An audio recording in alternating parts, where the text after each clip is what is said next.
Good morning all of you. कल मैंने कुछ प्रॉब्लम्स आपको दिए थे। एक प्रॉब्लम मैंने यहाँ पे लिख के दिया था आपको। It was about a pipe which is ejecting water. आपको निकालना है the reaction force on the gardener who is holding it. यह आपको निकालना है। इन्होंने दिया है कि the volume of water which is coming out in 1 second is equal to this much. The area of the mouth, and this is what the density of water. अब जैसे हमने बताया था आपको that force is equal to rate of change of momentum। एक बात और समझ लेंगे, पानी जो बाहर निकल रहा है हम उसको बोलेंगे the force is been exerted on water। उसके कारण पानी बाहर निकल रहा है। So definitely it will give you reaction in the backward direction जो हमको निकालना है। And the reaction is equal and opposite. Force is what? Rate of change of momentum. तो rate of change of momentum हमने यहां पर ऐसा लिखा, force is equal to this quantity.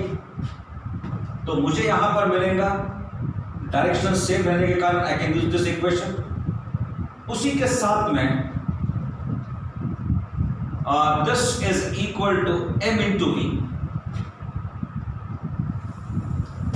Momentum का मतलब ये होता है mass into velocity, and so this is equal to f is equal to differentiation का रूल यूज करूंगा मैं अभी। मास को कांस्टेंट रखा, वेलोसिटी को डिफरेंशिएट किया, प्लस वेलोसिटी को कांस्टेंट रखा है और मास को डिफरेंशिएट किया है मैंने।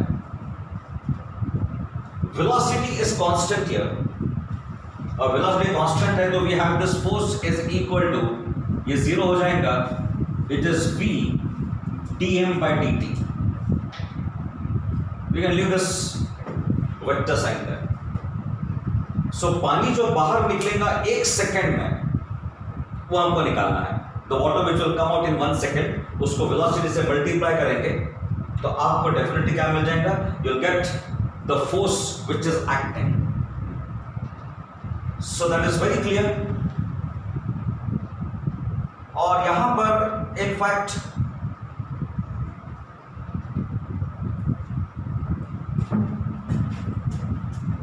तो अलग तरीके से इसको डील करना पड़ेगा मुझे।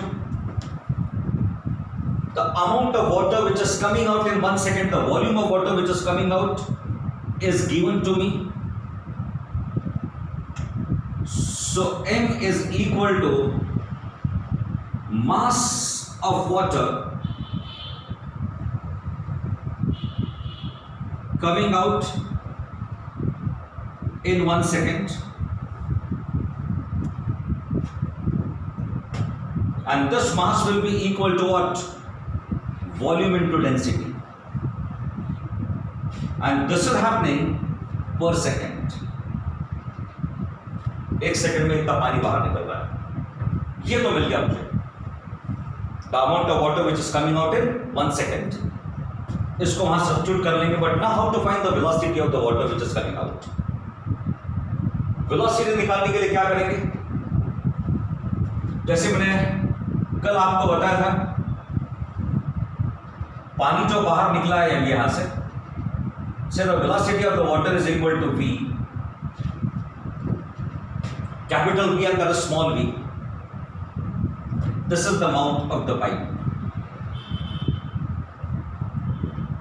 अब पानी जो बाहर निकला उसकी वेलोसिटी अगर v है तो it becomes a cylinder of length v, and the volume of the cylinder will be equal to length which is equal to v multiplied by area of cross section, and so the velocity is equal to volume upon area। इसको मैं treat करता हूं as the first equation, this is my second equation, और ये बन गया मेरा तीसरा इक्वेशन। बाकी कैलकुलेशंस का पार्ट अभी कर लेंगे, but I think that's very clear how to deal with this. Force is equal to velocity into amount of water which is coming out in 1 second. This is volume of water which is coming out in 1 second, so the mass of water coming out in 1 second will be equal to volume multiplied by density. तो मैं यहां पर एक काम करेंगे, this will confuse you. Well, mass which is coming out in 1 second, इसको मैं dm करके लिखता हूं। तो इसका मतलब यह होता है कि this dm by dt is equal to what? v into rho. It is equal to volume into density. So what is dm? Mass of the water which is coming out in 1. This is volume of the water which is coming out. So mass of the water which is coming out will be equal to v into density. अब जैसे मैंने बताया कि velocity of the water अगर v अगर है ऐसा मान लेते हम, तो 1 सेकेंड में डिस्टेंस कितना कवर किया? v। तो ये सिलेंडर बन गया जिसका लेंथ है equal to v।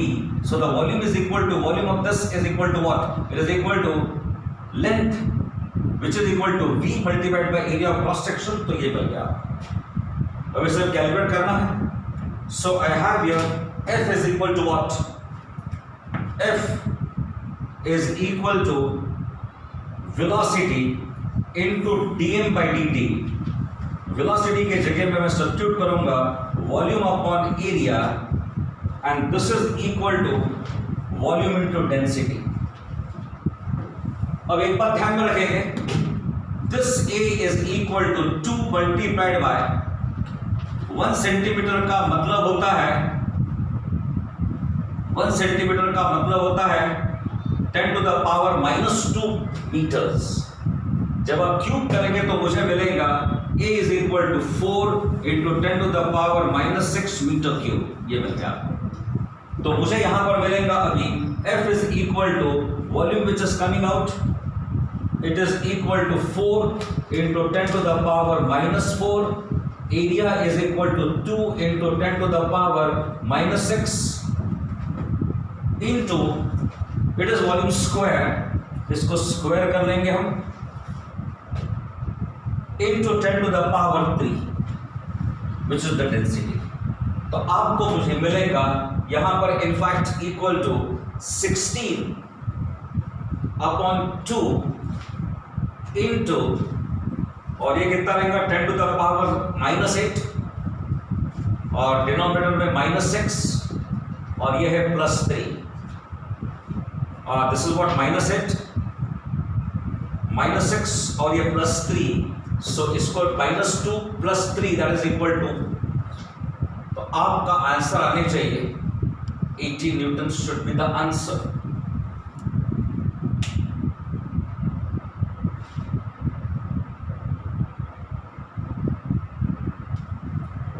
A blunder was committed here.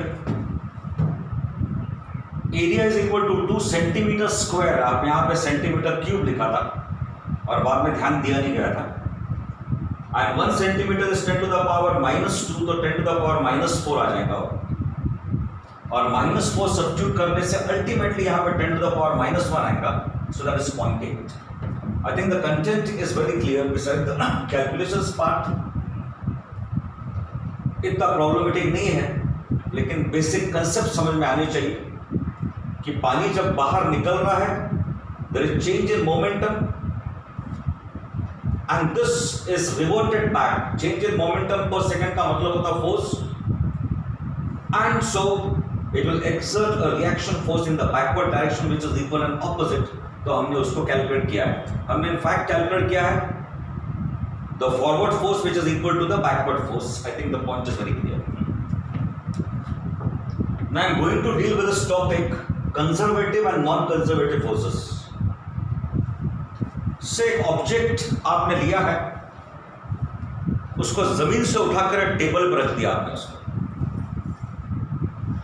तो work is done by the external agent and आप against the gravitational force because gravitational force is acting in the downward direction, and आपने force ऊपर apply किया which is opposite to this और उसको वहां पे place कर दिया आपने।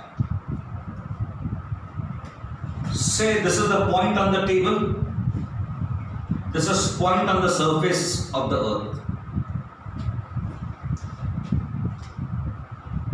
The work done remains same irrespective of the path which you take। किसी भी तरीके से वहां पहुंच जाइए, the work done will remain same। Specially आपको याद रखना है। और एक बात, इस ऑब्जेक्ट को अगर आपने रिलीज कर दिया वहां से, it will move to point B, again the work done is independent of the path. Point A से बी कैसे पहुंचते हो इंपॉर्टेंट नहीं है, कैसे भी पहुंच जाइए, the work done will remain same. तो ऑब्जेक्ट को बी से ए लेके गए और ए से बी लेके आ गए, the work done in both the cases is same and is independent of the path. जब आप इसको ऊपर लेके गए तो work done by the gravitational field is equal to 0, it is negative, and when coming down the work is done by the gravitational force. इस प्रकार के forces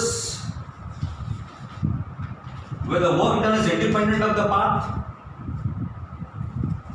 and जहां पे वर्क डन रिमेन सेम, इसको हम बोलेंगे conservative forces. So to remember this, the difference बाद में नॉन कंजर्वेटिव फोर्स में भी आएंगे हम। नाउ एक डेफिनेशन जैसे भी याद रखेंगे आप,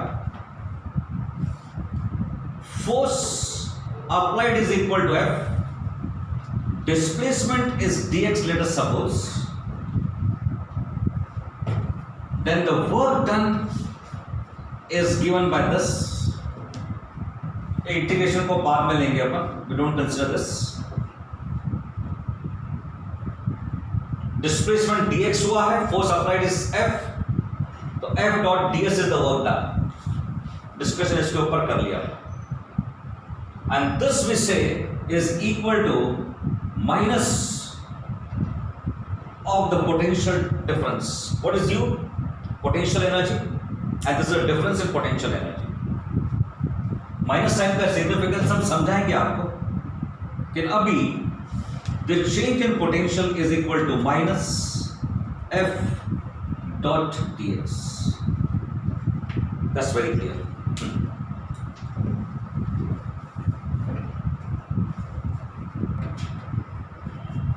This is work done by the force which is F dot ds.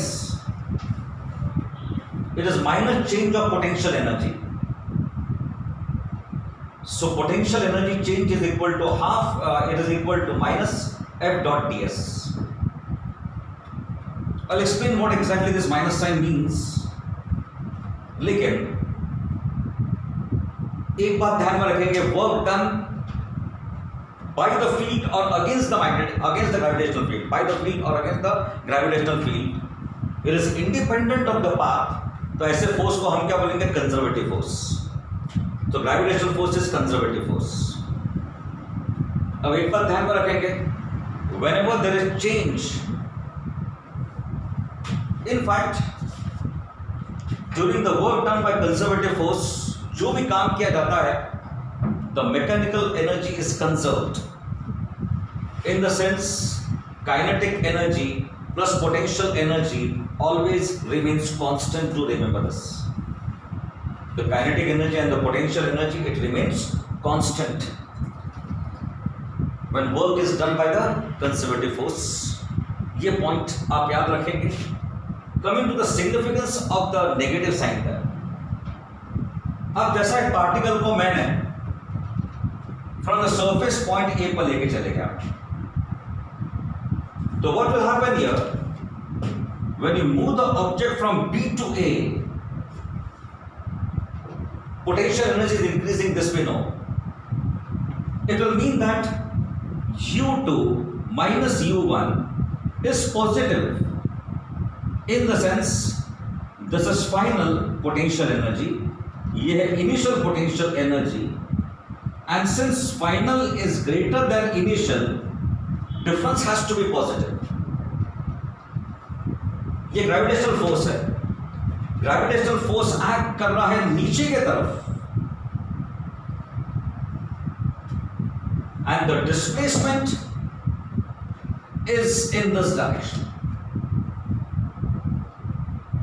तो F डॉट ds जब आप लेंगे, when you take F dot ds, angle कितना बन गया?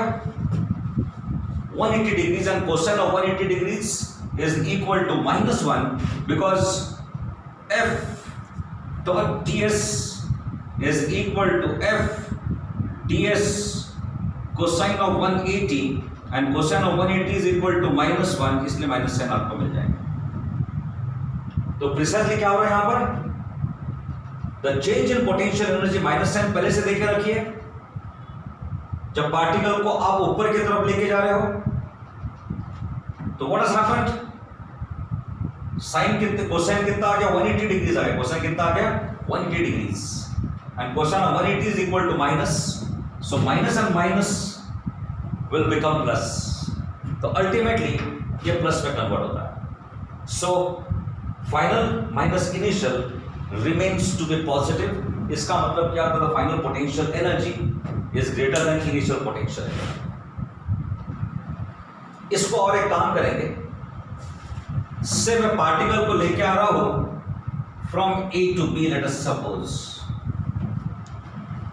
ग्रेविटेशनल फोर्स इस डायरेक्शन में, डिस्प्लेसमेंट सेम डायरेक्शन में, एंगल कितना रहेगा 0, तो F dot ds will be equal to F ds cosine of 0 which is equal to 1. तो minus sign is retained here, so the change in potential energy, this will be equal to negative, तो final minus initial is equal to negative। इसका मतलब क्या होता है कि final is less than initial, that's the meaning of it. और ये हमको मालूम है कि जब आप हाई लेवल से लो लेवल पे जब आप आएंगे तो definitely there is decrease in potential energy. So to rewind this, specially याद रखेंगे आप,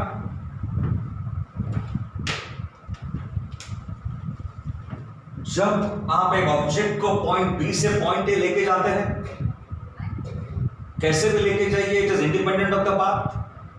पॉइंट ए से बी पर आएंगे, again the work is done and again is independent of the path. Conservative force किसको बोलेंगे, when work done in both the cases it remains same, it is independent of the path. The work done is same, it is independent of the path. तो ऐसे forces को आप क्या बोलेंगे, it is conservative forces. Work done का definition क्या है, F dot ds, this is the gravitational force, और उसको हमने बोला it is equal to minus और difference in potential energy. Minus sign का सिग्निफिकेंस मैंने आपको बता दिया, तो जनरली याद रखेंगे आप, change in potential energy is equal to minus F dot ds। मैंने आपको कैसे एक्सप्लेन किया इसको, how did I explain this here, जब पार्टिकल को B से A लेके जा रहे हैं आप, ग्रेविटेशनल फोर्स नीचे की तरफ एक्ट कर रहा है, आप उसको लेके जा रहे हैं इन द अपवर्ड डायरेक्शन, तो दोनों के बीच में एंगल कितना बन गया 180 डिग्री। एंगल कितना बन गया 180। So F dot ds is equal to F ds cosine of 180 and cosine of 180 is equal to -1, तो कितना आ गया -f dx। तो जब आप यहां पे सब्स्टिट्यूट करेंगे तो when you move the object up, minus sign पहले से ही और इसके साथ भी माइनस साइन आगे, minus into minus will be plus, तो change in potential energy will be positive which will mean that final is greater than initial, that's the meaning of it। जब आप पार्टिकल को ऊपर से नीचे लेके आएंगे, ग्रेविटेशनल फोर्स डाउन, डिस्प्लेसमेंट भी नीचे की तरफ हो रहा है, तो F dot ds is equal to F ds cosine of 0।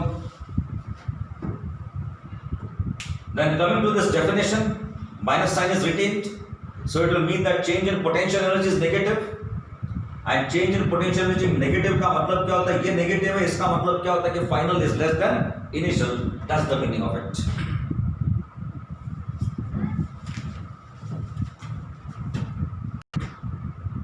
Now work done by variable force, इसको समझ लेंगे और ये भी समझ लेंगे कि why do we use the method of integration।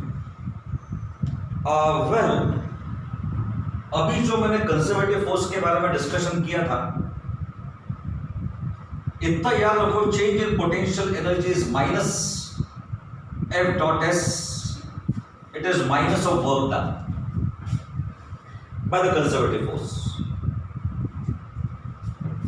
अब सिचुएशन कैसी है देख लीजिए आप कि ये ब्लॉक है ऑन द सरफेस, आपने कांस्टेंट फोर्स एफ अप्लाई किया, मान लेते हैं उसका डिस्प्लेसमेंट हुआ है इक्वल टू एस, तो मैं डायरेक्टली लिखूंगा F is equal to F into S, work done is equal to F into S, then the matter ends.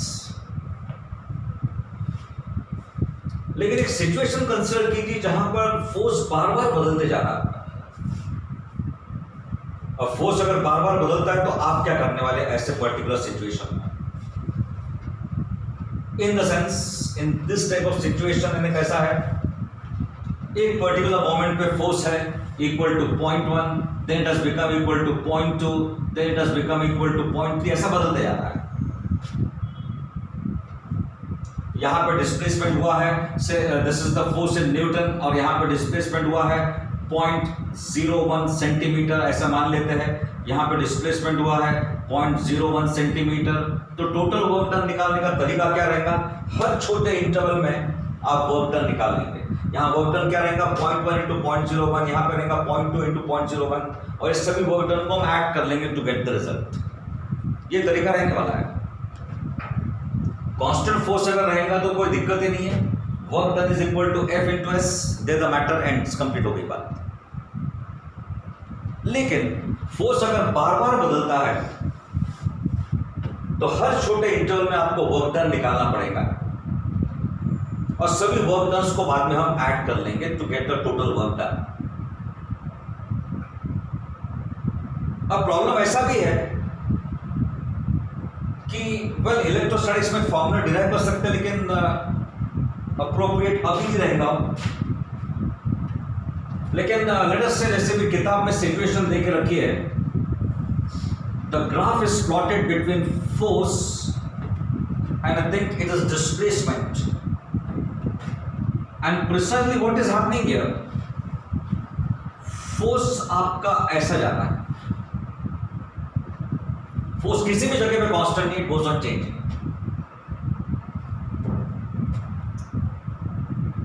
से यहां पर शायद इन्होंने मार्क किया होगा, से S1 S2 पर मार्क कर लेते हैं, S1 S2।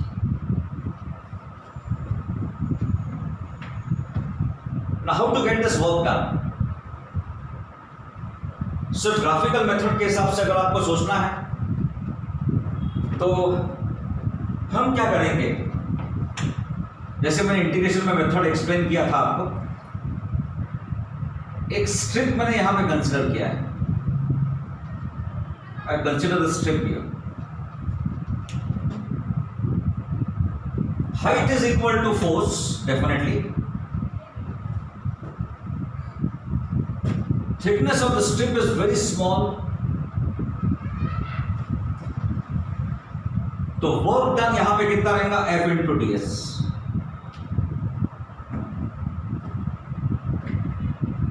Work done is equal to force into displacement. तो height of the strip multiplied by width, आपको वर्क डन मिल जाएगा उस पर्टिकुलर पोर्शन में। तो उसी तरीके से अगर मैंने, तो अभी एक उदाहरण के तौर पे एक सैंपल लिया अपन ने कि area of the strip is equal to work done in that particular interval. लेकिन अगर मुझे वर्क डन निकालना in this complete interval from S1 to S2, तो I'll find the area completely enclosed by this curve. Area मुझे निकालना पड़ेगा, area निकालने की जो भी मेथड है, I'll use that method to get the work done, और वर्क डन निकालने का, work done is equal to what, the area which is enclosed by that particular curve. Then the problem ends. लेकिन ये जो function है F force, इसका relation S के साथ it is related by some function, let us suppose. So what we do, say F is a function of S, मान लेते हैं। हर स्ट्रिप का एरिया नहीं निकालते, क्या करेंगे हम इसको इंटीग्रेट करेंगे, क्या करेंगे हम इंटीग्रेट करेंगे with respect to ds and that will be equal to area and that will be equal to work done is one and the same.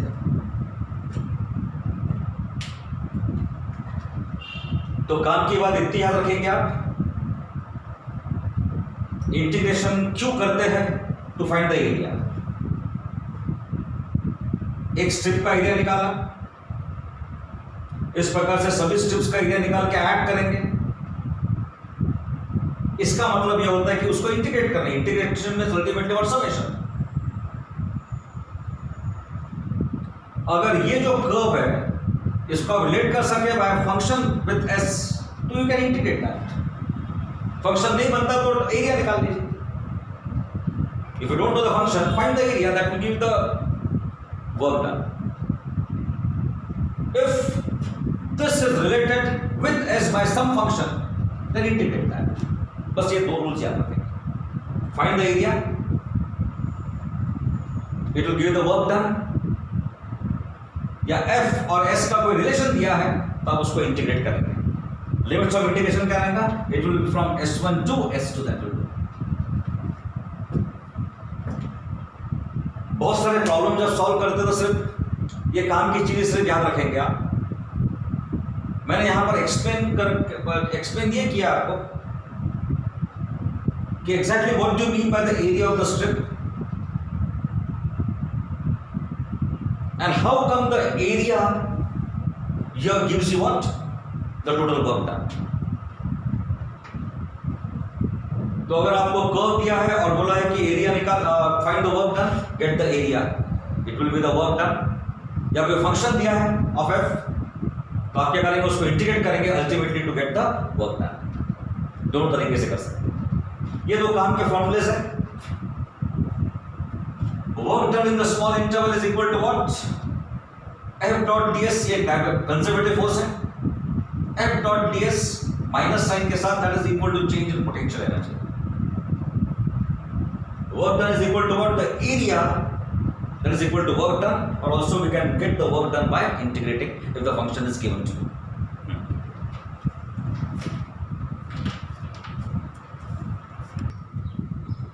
एक दो प्रॉब्लम्स अभी हम सॉल्व कर लेते हैं। जैसा पेज नंबर 119 पर प्रॉब्लम नंबर 47, दो किताब में पेज नंबर डिफरेंट है तो you can anyway test it. Number is 47, it is on page number 119। Let's see what is given in this problem here. यहाँ पे दिया गया है a body is constrained to move along the z-axis of the coordinate. System is subjected to the constant force F. Force F जो है -I plus 2J plus 3K. What is the work done by this force in moving the body through a distance of 4 meters along the z-axis? अभी एक बात ध्यान में रखेंगे, उन्होंने clearly दिया है यहां पर कि this force is acting and the body is constrained to move along the z-axis. It is moving along the z-axis. उसका डिस्प्लेसमेंट कितना हुआ? 4 मीटर। तो मैं बोलूंगा this displacement s is equal to 4k। 4k बोलने का रीजन एक ही है, the displacement is along the z axis, उसका मैग्नीट्यूड 4 यूनिट है, इसलिए मैंने 4k लिया है। So the work done directly मैं लिख सकता हूं, it is f dot s, this is the work done. और एक बात है, डिस्प्लेसमेंट 4 तो देके रखा उन्होंने, so this will be equal to -I plus 2J plus 3K dot 4K। तो हम क्या करेंगे, 4K के जगह में ऐसा लिखता हूं मैं 0I plus 0J plus 4K, ऐसा रहता है। सो यह आएगा -1 into 0 then it is plus 2 into 0, then it is 3 into 4, so the answer is 12 joules. This is the answer, you get it direct. ये मैंने बोला था, it is F dot S सिर्फ स्ट्राइक कितना होनी चाहिए, it is constant to move along the Z axis, इसलिए मैंने S कितना लिया 4 लेने का रीजन डिस्प्लेसमेंट देख के रखा है, that magnitude is equal to how much 4, it is along the Z axis, इसलिए मैंने 4 के लिया in fact. That will do. आगे बढ़ते हैं और नंबर 48 में देख लीजिए what's given there. In number 48, over the given region of force varies as 48 में कैसा दिया है, force is given to you to be equal to 3x square minus 2x plus 1. An object is displaced from x is equal to 20 centimeters to x is equal to 40 centimeter, ये उसका displacement हो गया है. सो calculate the amount of work done. अभी आपको देखे बराबर समझ में आता होगा that precisely what is happening here. f is a function of x. x बदलेगा तो ये फंक्शन f भी बदलेगा. x की वैल्यू अगर मैंने लिया 20.1, f की कुछ वैल्यू रहेगी. If I take x to be equal to 20.2, again the value of f will change. हर जगह पर the value of f is changing. To calculate the work done आपको समेशन लेना पड़ेगा और समेशन का मतलब ये होता है इंटीग्रेशन. इसीलिए हम इंटीग्रेट करते हैं क्योंकि फोर्स आपका बार बार बदलते जाता है. So I have this to be equal to 3x square minus 2x plus 1. इसको आप इंटीग्रेट करेंगे and the limits of integration will be 20 to 40 centimetre. That's it. Method तो इंटीग्रेशन की काफी बार डील कर लिया अपन ने. इट इज 3, इसका पावर एक इससे बढ़ा दिया मैंने, डिवाइडेड बाय 3 माइनस 2, इसका भी पावर एक इससे बढ़ा दिया अपॉन 2, ये रहेगा x. x रेज टू 0 है, पावर एक इससे बढ़ा देंगे तो कितना आएगा x raise to 1 and limits of integration 20 to 40. इसको थोड़ा सिंप्लीफाई कर लेंगे. So the work done is equal to x cube minus x square plus x and this is 20 to 40. इसको सॉल्व करने के लिए क्या करेंगे, we take upper limit minus the lower limit. I think it will be better if I simplify this before that. ये रहेगा x square minus x plus 1 और ये limits of integration is this 20 to 40. So this will be equal to what 40 और ये रहेगा 40 square minus 40 plus 1, ये हो गया अपर limit minus the lower limit का मतलब होगा इट इज 20 और ये रहेगा 20 square minus 20 plus 1. So what it comes to, आप निकाल लीजिए इसको. I think the point is very clear to all of you. समझना यह है, इंटीग्रेशन की मेथड बहुत सिंपल है, उसके डिस्कशन हम नहीं करेंगे अपन अभी. लेकिन जैसे मैंने बताया कि ये बार बार जैसे x की वैल्यू बदलेंगे this will also change. So to find the work done आपको इंटीग्रेट करना जरूरी है. हर जगह पे f की वैल्यू बदलती है, सो वी इंटीग्रेट. हर छोटे रीजन में आपके निकालेंगे वर्क डन, फिर उसको ऐड करते हैं. That can be done by the method of integration. That's very clear now. So well, इसके बाकी के भी जो प्रॉब्लम है, जैसे अभी variation of the force, again the same thing is getting repeated here also.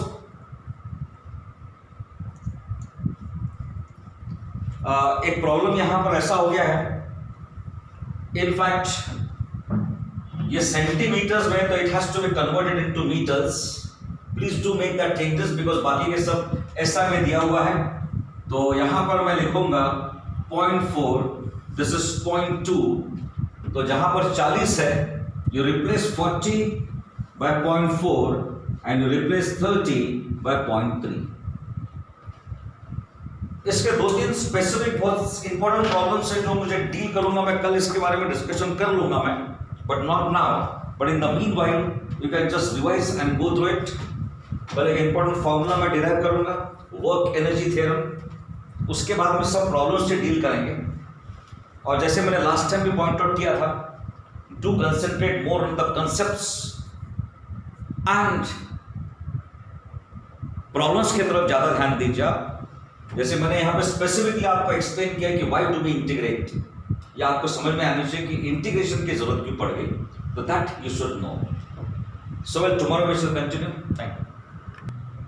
So again note the change, 40 के जगह में 0.4 आएगा और 0.20 के जगह में 0.2 आएगा, इट इज नॉट 30. ठीक है.